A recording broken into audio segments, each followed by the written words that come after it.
Hi, my name is Kara Day. Welcome to Daychild. In this video, I'm going to be talking with you about behavior-specific modification strategies. These come in super handy when your child has developed a habit or a behavior that is not working for them or the other members of your family. Here are some examples of behaviors with which you might use a behavior-specific modification strategy. Whining, crying excessively, crying at transitions, asking too many questions, complaining, fidgeting or another mannerism, nail biting, talking back, speaking rudely, not staying in bed, being bossy, messy, not taking care of belongings, being destructive, or any behavior choice that is not working for your child and/or your family. If you've watched the choice chart videos at daychild.org or on our YouTube channel, you might be wondering how these strategies are different than what would happen with the choice chart. The choice chart is a comprehensive daily behavior management system. A behavior-specific modification strategy is separate from the choice chart because with these, your child does not receive a redirection, a penalty, or an isolation period.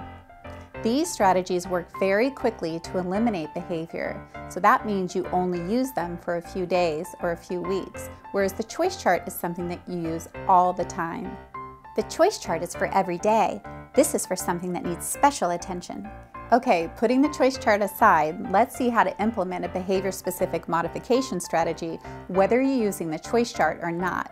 You can use a behavior-specific modification strategy when the behavior is either too pervasive or too mild for the choice chart. If it's too pervasive, this means that the behavior is happening with a very high frequency, which would mean that your child would be in their room a lot if you were addressing it with the choice chart.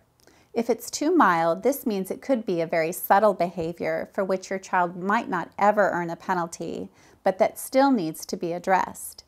An example of something that might be too mild for the choice chart could be your child not sitting long enough at the dinner table or not trying all of the foods. This might not be something that you would ever give them a penalty for, yet it is something that you might want to try to modify or improve. An example of something that is too pervasive, meaning it feels like it's happening all day, could be a child who's asking too many questions. When you're 4 years old, asking a lot of questions is age appropriate. The statistic is that the average 4-year-old asks almost 400 questions a day, and that's considered normal. But when you're 10 years old, it's not normal. It's just a bad habit. I use this example because it happened with my daughter Mackenzie when she was 10 years old. She was asking an inordinate amount of questions every day, throughout the entire day, and it was becoming unbearably annoying to all of us. Despite my attempts to gently coach her to think things through or to try to answer her own questions, she just continued asking too many questions with no filter between thought and speech. This may seem like kind of a benign thing, but it really created a lot of strife for all of us. Let's let Mackenzie Day imitate her 10-year-old self for this one. What's for breakfast? Can I have some? What are we doing? When are we going? Who's going? What car are we taking? What's that for? What are you doing? Can I do that? Can I have something to eat? What can I eat? Can I eat it in here? Do you want some? What are you stirring? Why are you stirring it? Why do we stir pasta? Who's coming? When are we leaving? What car are we taking? Can I sit in the front? What should I wear? Can I wear this instead? Why can't I wear it? Where are my shoes? Can you please help me find my shoes? Most of the answers to her questions were just obvious, or they weren't necessary for her to know. Her level of questioning left no space for discovery. She'd better not ask me what we're having for dinner. This made it clear that her behavior was just a bad habit that she had gotten into.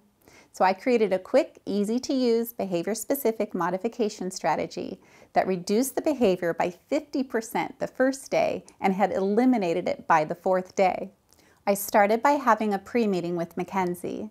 The pre-meeting is the key to success with behavior-specific modification strategies, and all 5 steps of the pre-meeting will be shared later on in this video.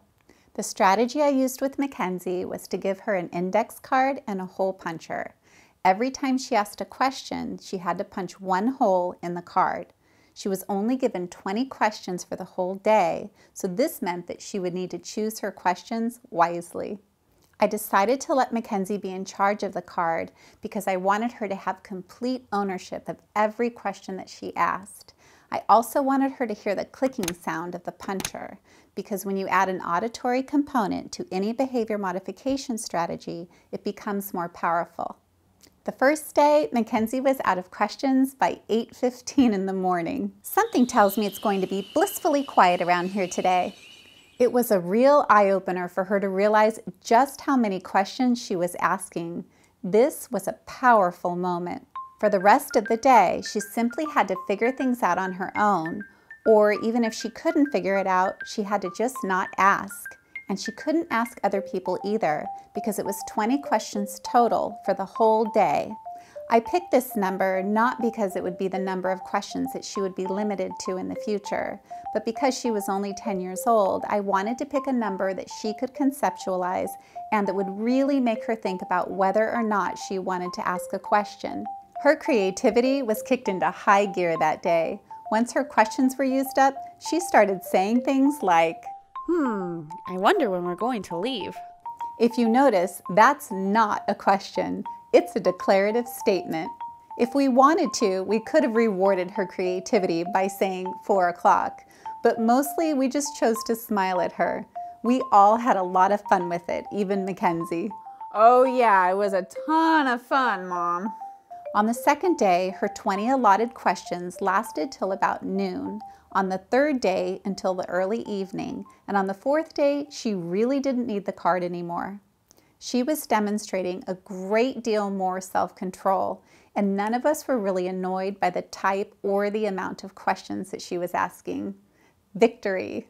The punch card is a great strategy that addresses nearly every behavior on the list of common behaviors that were mentioned at the beginning of this video. It's effective with children aged 4 all the way to adulthood. It's truly for anyone who's looking to release a behavior or a habit that just isn't working for them anymore. I'm so glad I don't have any bad habits. Yeah, sure right, are. Mom. And you can use this same strategy for new behaviors that come up over the years. The same is true for the other 4 strategies that I will be presenting in the next video, which is part 2 of behavior-specific modification strategies.